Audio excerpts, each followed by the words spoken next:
Tudo bem? Aqui é o professor Jonatas quem fala. Vamos tratar do assunto ocupação do espaço brasileiro. Livro didático G3, da página 20 até a página 26. Vamos lá! Primeiramente, eu vou colocar para vocês aí uma charge. Ô de casa, tem gente! Exatamente o que aconteceu quando os portugueses chegaram no Brasil. Por volta de 1500, chegou os portugueses e aqui eles encontraram os povos nativos. Os povos indígenas já ocupavam praticamente todo o território brasileiro. Os tupis habitavam a maior parte da Amazônia, na Mata Atlântica, no Cerrado, no litoral, na Caatinga. Então, pessoal, esses povos já eram praticamente sedentários, quase na sua totalidade. Plantavam, caçavam, pescavam, ou seja, eram autossuficientes. Em suas aldeias, cada membro tinha sua atividade distribuída entre idade e sexo. Para eles não havia uma hierarquia social. Para eles todos eram iguais. A terra era de posse de todos. Ou seja, era a mãe terra. Não tinham noção de propriedade particular.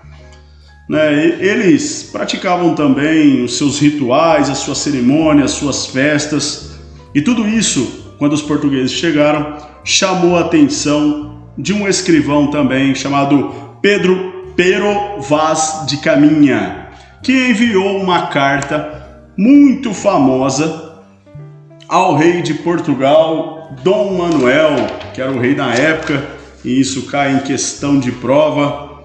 O rei Manuel queria saber o que acontecia. A primeira coisa que o rei Manuel gostaria de saber era se havia ouro nessas terras. E isso Pedro não pôde dar informação para ele.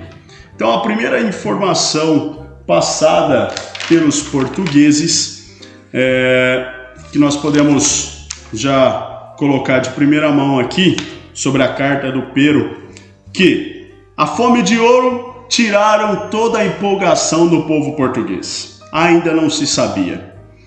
Também, uma outra coisa que chamou a atenção nesta carta era a nudez das Índias. Provavelmente uma questão de até uma fantasia dos marujos sobre os altos mares, sobre o Oceano Atlântico. Eles viajavam muito, iam para as Índias, passavam pelos mares, por exemplo, o Mediterrâneo, enfim. Mas essa visão Pero quis levar ao povo português, principalmente através do rei, para falar que eles não tinham vergonha dessa situação. Mostravam-se as suas vergonhas. E essa visão de nudez ela é pecaminosa, porque os portugueses, de origem católica, abominavam esta situação. Uma terceira situação também que chamou a atenção de Pero Vaz de Caminha foi a riqueza natural, a extensão das terras. O novo Éden foi descoberto pelo Pedro Álvares de Cabral. Ele até cita aqui no comecinho da carta assim, abre aspas, assim seguimos o nosso caminho, quando no dia 21 de abril, terça-feira, antes do domingo da Páscoa, avistamos sinais de terra. Na quarta-feira nos aproximamos dela e vimos um grande monte, muito alto e redondo. Mais tarde observamos outras serras, com grandes arvoredos. Pedro Álvares de Cabral deu o nome de Monte Pascoal ao Monte Alto e a terra de Vera Cruz. Fecha aspas. E essa foi a primeira informação que Pero passou para o rei de Portugal. Então ele chamou a atenção sobre essa riqueza que tinha. E por fim ele termina a carta dele com um quarto item que de fato muito importante nas provas de vestibulares, que ele fala assim: E desta maneira aqui conta a vossa alteza o que vi nesta terra. O melhor fruto que podemos tirar dela, me parece, será salvar esta gente, tornando-a cristã. Ou seja, catequizar os índios. Esse foi um dos objetivos da carta de Pero Vaz de Caminha. 1500 esses acontecimentos, só que Portugal não deu muita atenção nos primeiros 30 anos, né?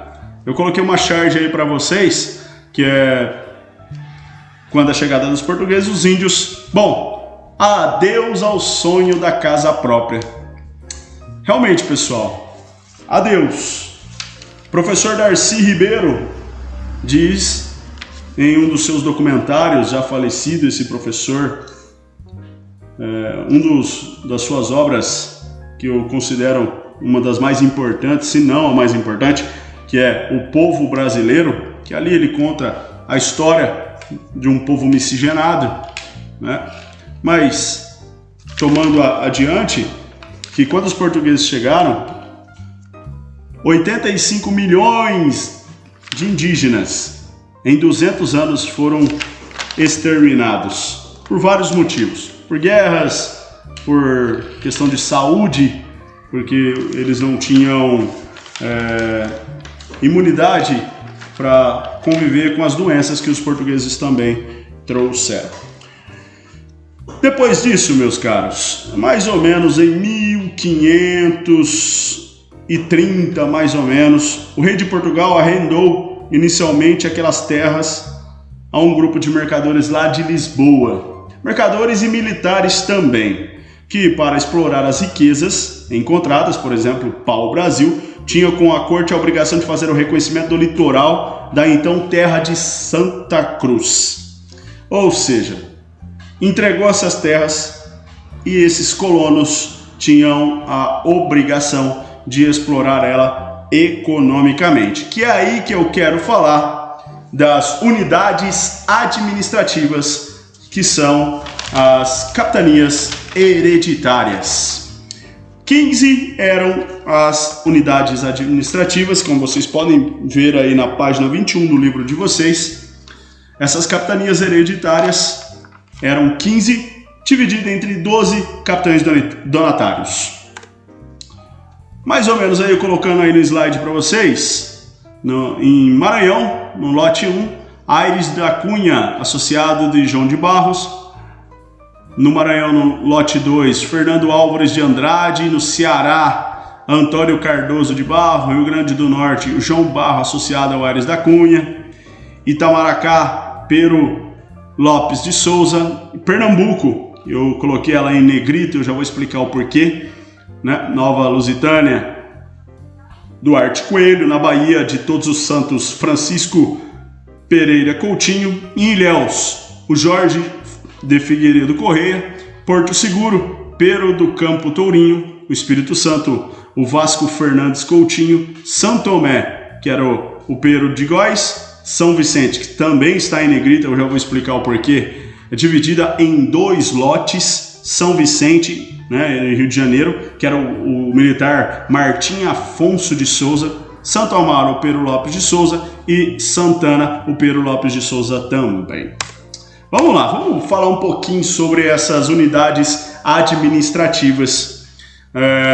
Primeiramente, para ser um capitão donatário, você tinha que receber uma carta de doação da coroa portuguesa. Esse era o primeiro item, né? E depois você também tinha uma carta foral. Mas vamos saber por que nós recebemos, ou melhor, esses mercadores e esses militares recebiam essa carta. Qual que era o direito deles? O direito deles era de explorar a terra economicamente, somente. Eles não tinham muito direito, né? Eles tinham, para vocês terem uma ideia, a posse e não a propriedade. Nós não podemos confundir esse assunto. Eles tinham a posse, eles poderiam trabalhar, explorar economicamente por um prazo mais ou menos de um tempo que a coroa dava, se eu não me engano, eram 5 anos, tanto para a unidade administrativa quanto para a sesmaria, né? O que é a sesmaria? A sesmaria era 1/6 da capitania hereditária. Então, aqui, ó, eu vou passar o mouse aqui, ó, Rio Grande do Sul, por exemplo.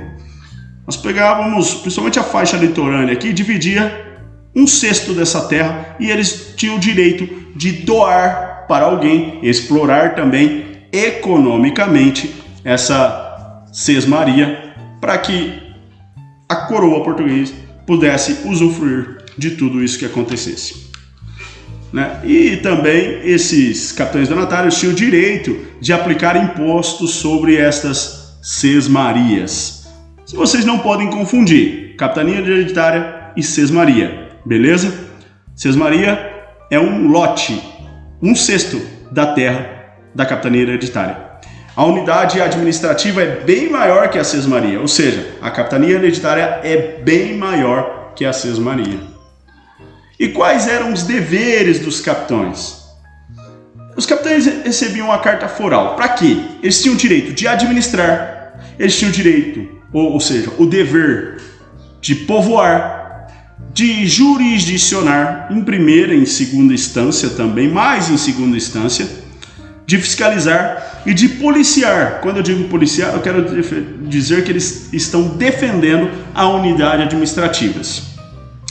Só que eles tinham proibição também por parte da coroa, que eram penas de talhamento, ou seja, se pegasse alguém fazendo alguma coisa errada, eles não tinham direito de ir lá e cortar uma mão, assim como o rei de Portugal poderia fazer, cortar um pé, cortar uma língua, que era uma coisa extremamente natural naquela época, e penas de execução, por exemplo, a pena de morte. Eles não tinham esse direito. Só que eu quero chamar a atenção que duas unidades administrativas tiveram sucessos. Por exemplo, São Vicente e Pernambuco, como vocês podem ver aí na tela. São Vicente e Pernambuco foram as capitanias que mais se desenvolveram economicamente. Depois, em 1548 aproximadamente, o poder é centralizado numa autoridade máxima no Brasil, que depois isso é assunto para a próxima aula. Enfim, vamos resumir aí. Primeiro, o rei de Portugal arrendou a terra para mercadores de Lisboa para a exploração. Por exemplo, eles iam explorar economicamente, primeiramente, o pau-brasil. Ainda não tinha ali aquela divisão de terras nos primeiros 30 anos. Né? Depois, Portugal dividiu para fazer as capitanias hereditárias. E como que os mercadores faziam para dividir para prosperar essa doação, esse arrendamento de terra? Eles usavam de mão de obra dos indígenas, trabalhavam por um objeto de pouco valor, tal. Eles faziam uma troca ali, por enquanto ainda não era tão escravo, né? Em terceiro lugar, antes dos primeiros 30 anos, de 1500 a 1530, franceses, espanhóis, ingleses, holandeses também fizeram explorações de maneira ilegal. Eles viram que a terra não estava sendo muito observada, abre aspas, né, pelos portugueses. Então eles resolveram, de maneira ilegal, porque sabiam que a terra era dos portugueses, explorar a terra e levar para lá, para as suas terras também, aquilo que eles tinham como importância. A madeira, o pau-brasil, era um exemplo disso. E depois dos 30 anos, até porque o comércio com as Índias se enfraqueceu, Constantinopla foi tomada pelos turcos otomanos, o mar Mediterrâneo foi dominado e o comércio com o Oriente se enfraqueceu. A coroa portuguesa decidiu colonizar as terras. Essa colonização, vieram Martim Afonso, que é o responsável pela capitania hereditária de São Vicente, e os outros, como nós sabemos, não eram comerciantes da alta nobreza, viu? Eram o pessoal da baixa nobreza. É isso que é importante saber também. Aqui eu coloquei assim: o que é colônia? É legal você dar um pause aí no vídeo e fazer uma pesquisa.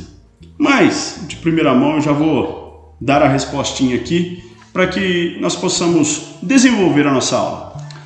O que é colônia? Resposta: em política, colônia é um território ocupado e administrado por um grupo de indivíduos com poder militar ou por representantes do governo de um país a que esse território não pertencia, né? Ou seja, é um local de onde se extrai as coisas e se leva para outro para o consumo, ou seja, o desenvolver econômico da outra ponta, ou seja, da metrópole, que nesse caso era Portugal. Muito bem, continuando o nosso resumo e vocês acompanhando aí no slide, em quinto lugar, para colonizar, o que a coroa portuguesa fez por volta ali de 1500?